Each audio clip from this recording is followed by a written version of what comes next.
దర్శనం కోసం టెంపుల్ కన్నా వస్తే ఇక్కడ నన్ను అయితే మోసం చేశారు. అసలు మ్యాటర్ ఏంటంటే చాలా రోజుల నుంచి హైదరాబాద్ లో ఫేమస్ టెంపుల్ అయినటువంటి చిలుకూరు బాలాజీ టెంపుల్ కి అయితే వెళ్దాం అనుకుంటున్నాను.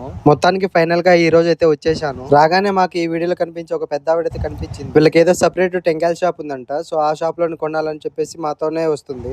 మాకు వద్దని చెప్పినా వినట్లేదు. సరేలే అని చెప్పేసి మొత్తానికి వాళ్ళ షాప్ దగ్గరికి అయితే వెళ్ళాము. అక్కడికి వెళ్ళాక టెంకాయతో పాటు ఖచ్చితంగా తులసి మాల తీసుకుంటేనే టెంపుల్ లోకి అలో చేస్తారన్నారు. సో మొత్తానికి మాకు ఆ మాట ఏమాట చెప్పి చిన్న టెంకాయ చేతిలో దండ అయితే పెట్టారు. దానికి కాస్త 400 రూపీస్ అయితే చార్జ్ చేసి, అసలు మ్యాట్ ఏంటంటే టెంపుల్ లోకి వెళ్ళడానికి ఎటువంటి రిస్ట్రిక్షన్స్ అయితే ఉండవు. సో మొత్తానికి దర్శనం అయితే చాలా మంచిగా అయితే జరిగింది. ఈ చిలుకూరు బాలాజీ టెంపుల్ ను వీజా టెంపుల్ అని కూడా అంటా ఉంటారు. హైదరాబాద్ లో ఇది చాలా పెద్ద ఫేమస్ టెంపుల్ అన్నమాట.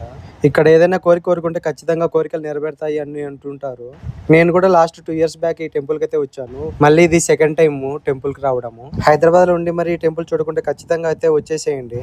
అలా ఈ రోజు దేవుడి దర్శనం అయితే మంచిగా జరిగింది. సరే నెక్స్ట్ వీడియోలో అయితే కలుసుకుందాము. ఉంటాను, బాయ్.